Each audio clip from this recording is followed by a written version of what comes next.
Since the earliest days of boxing, the sport has been known for its characteristic violence. Naturally, as boxing matches only end when fights go the distance or one fighter is unable to continue, it's a sport that leads to plenty of knockouts.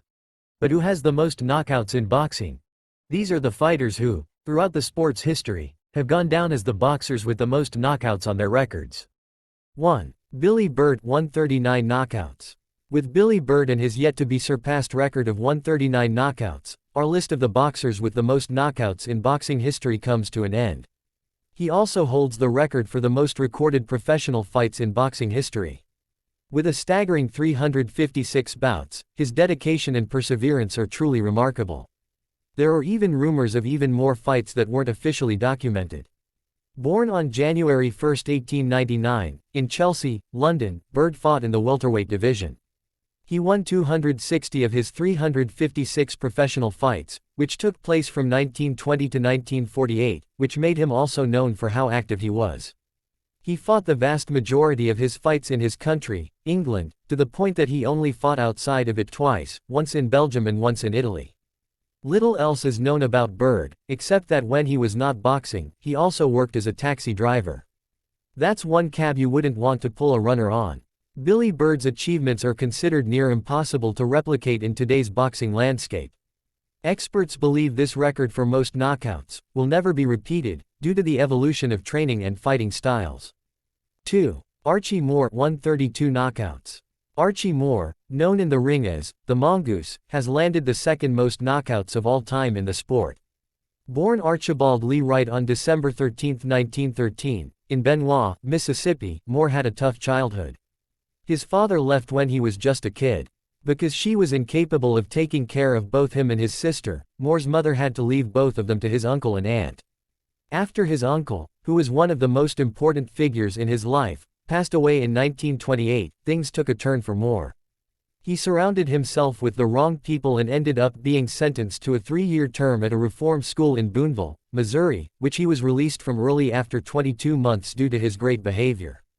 Moore's professional boxing career was an astonishing 27 years long, from 1935 to 1963.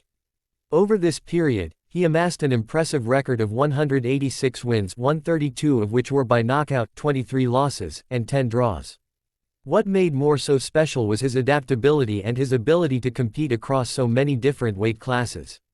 He competed not only as a light heavyweight but also as a heavyweight, demonstrating his ability and resilience against fighters who were much bigger than him. Archie Moore was finally crowned champion on December 17, 1952, at the age of 39 after defeating Joey Maxim by unanimous decision to claim the World Light Heavyweight title. The victory made him the oldest boxer to win a world championship, a record that still stands today. He also went on to defend his title 10 times, cementing himself as the dominant light heavyweight that he was. 3. Young Sturbelling, 129 knockouts. With just 3 knockouts more than Sam Langford, young Sturbelling sneaks his way into third place on our list of the most knockouts in boxing history. Born in Bainbridge on December 26, 1904, William Lawrence, young Sturbelling Jr. wanted to be a professional boxer from when he was a little boy. Or at least this is what his mother, Lily Braswell, reports.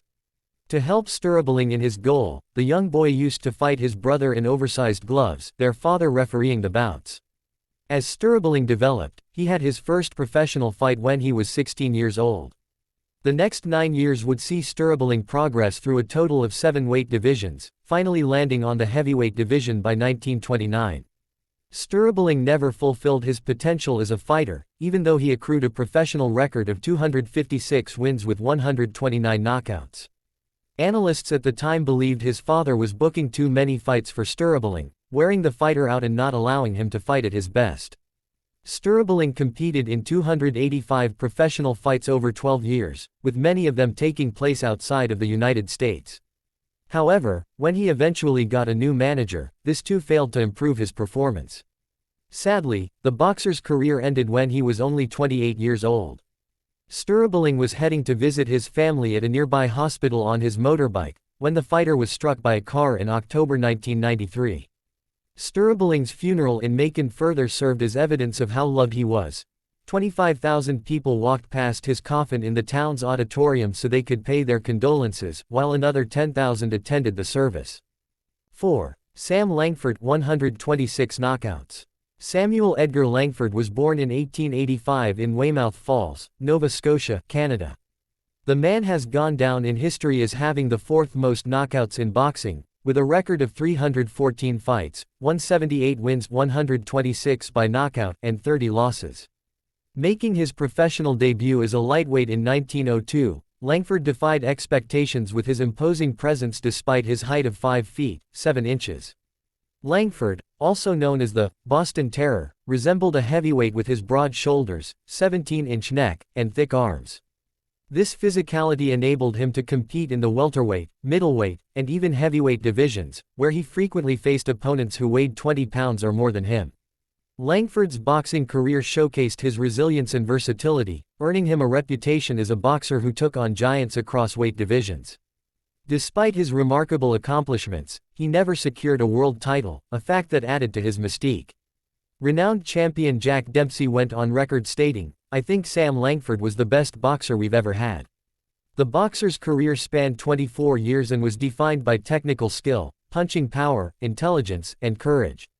He faced and defeated top-tier opponents such as Joe Gans, Joe Walcott, and Jack Johnson, but his most intense and long-standing rivalry was with Harry Wills. Langford's legacy as a champion without a crown stems from his failure to win a world championship despite defeating numerous champions. In 1923, at the age of 43 and suffering from severe vision loss, he approached Jack Kearns, Jack Dempsey's manager, about a championship fight. However, he was avoided due to his physical condition and age, making him a less appealing opponent.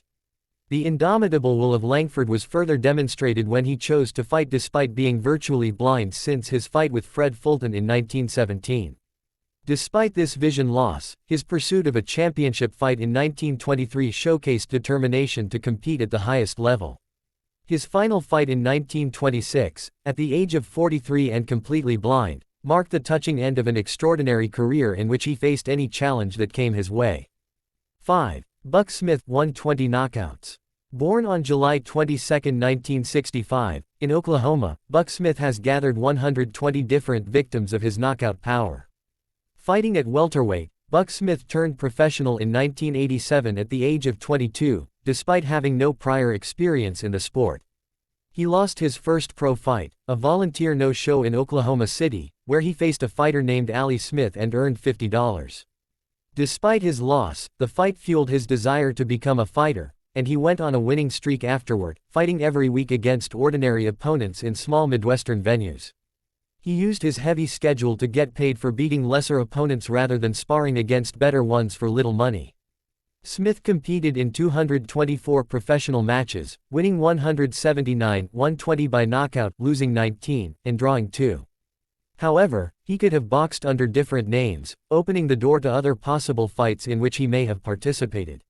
Even though he did not win any major titles, he did emerge victorious from many great fights, among which are his 7th-round knockout of Kirkland Lane and a 2nd-round knockout against Robert Wangila, an Olympic gold medalist. He lost to former and future champions, including Buddy McGirt, Mark Breland, Julio Cesar Chavez, and Antonio Margarito. Smith once fought twice in one day and had a notable Iron Man stint in March 1993, fighting 12 matches, which was made illegal by the Boxing Reform Act of 1996.